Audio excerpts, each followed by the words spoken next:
हमारे पत्रकार साथियों का स्वागत है। साथियों, आज एक महत्वपूर्ण विषय को लेकर आप सभी के सामने कुछ बातें कहना चाहता हूं।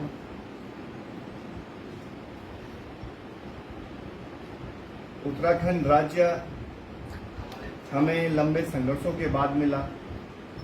राज्य निर्माण में कई लोगों ने अपनी शहादतें दी। हमारी महिलाओं ने, हमारी मातृशक्ति ने, हमारे युवाओं ने उत्तराखंड राज्य के लिए अपना बहुत कुछ दांव पर लगाया। राज्य निर्माण के पीछे जो परिकल्पना थी, जो अवधारणा थी, कहीं न कहीं आज भी वो अधूरे सपने हैं जिसको लेकर राज्य का निर्माण हुआ।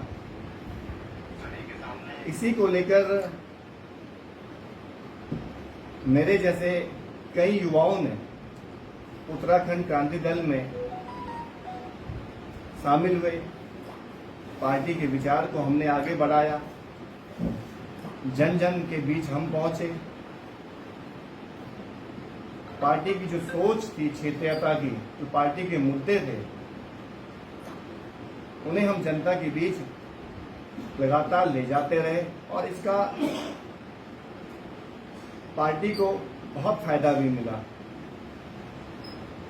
2022 में पार्टी द्वारा मुझे रुद्रप्रयाग विधानसभा से टिकट भी दिया गया और करीब 5000 वोट मुझे जनता ने दिए।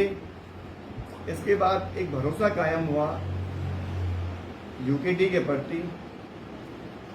हम निरंतर जनता के बीच तमाम मुद्दों को लेकर संघर्ष करते रहे और आज भी संघर्ष कर रहे हैं।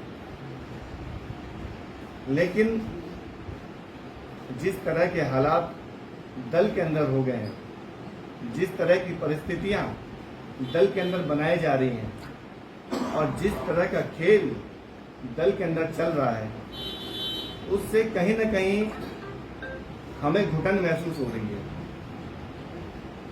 कैसे हम दल को आगे बढ़ाएं, कैसे हम इंद्रमणि बडोनी जी के विचारों को आगे बढ़ाएं, कैसे हम डीडी पंत जी की सोच को आगे बढ़ाएं, विपिन त्रिपाठी जी के सपनों को आगे बढ़ाएं, जसवंत सिंह बिष्ट जी ने जो सोचा था उस सोच को आगे बढ़ाएं। आज हम देख रहे हैं हमारा दल सरकार के हाथों की कठपुतली बनता जा रहा है। जब हमें लोग कहते हैं उत्तराखंड क्रांति दल भाजपा सरकार की बी टीम के रूप में काम कर रहा है, बहुत दुख होता है।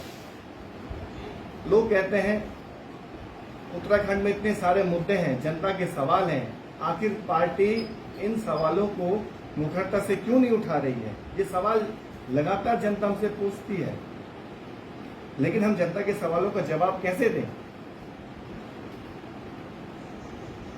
अंकिता भंडारी के मुद्दे को आप देख लीजिए, आप बेरोजगारी के सवाल को देख लीजिए, आप मूल निवास भू कानून, स्थायी राजधानी गैरसैंण के सवाल को देख लीजिए।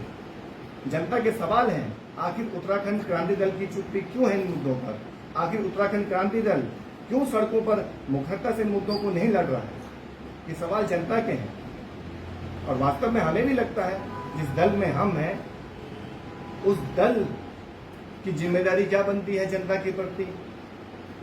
आखिर जो दल राज्य निर्माण में जिसकी एक बड़ी भूमिका रही है, जो उसकी विचारधारा रही है, वो से भटकती नजर क्यों आ रही है? आखिर सड़कों पे हमारे दल के नेतृत्व संघर्ष करता हुआ नजर क्यों नहीं आ रहा है? इसको लेकर बहुत दुख होता है। हमारी एक सोच थी, हमने एक विचार बनाया था क्षेत्रीय अस्मिता को लेकर, जो क्षेत्रीय हमारे तमाम सवाल हैं। भाजपा कांग्रेस पार्टी जिन सवालों का हल नहीं निकाल पाई है, लगातार सत्ता में रहने के बावजूद, हमारे जैसे तमाम युवाओं के मन में विचार था कि हम उत्तराखंड क्रांति दल में शामिल होंगे, इन मुद्दों को लेकर लड़ेंगे, पार्टी के लिए काम करेंगे, पार्टी के लिए माहौल बनाएंगे और किसी भी तरह से पार्टी सरकार बनाए, पार्टी के विधायक बनकर सत्ता में पहुंचे, ये हमारी सोच थी। इसको लेकर हम निरंतर सड़कों पे काम भी कर रहे थे। लेकिन दुख होता है हमें जब हमें अपनी ही पार्टी के अंदर काम नहीं करने दिया जाता है। हम जब भी पार्टी के अंदर अपने सोच को रखते हैं कि हमें इन मुद्दों पे काम करना चाहिए, हमें सड़कों पे लड़ना चाहिए, लेकिन पार्टी के नेतृत्व द्वारा हमारी बिल्कुल भी नहीं सुनी जाती है। अभी कुछ समय पहले हमने जॉर्ज एवरेस्ट मसूरी में जल जंगल जमीन के सवाल को लेकर एक आंदोलन की शुरुआत की, लेकिन दुख तब हुआ जब पार्टी के लोग हमारे साथ खड़े नहीं हुए। और आज हम लोग मूल निवास भू कानून और स्थायी राजधानी को लेकर संघर्ष कर रहे हैं, सड़कों पर लड़ रहे हैं।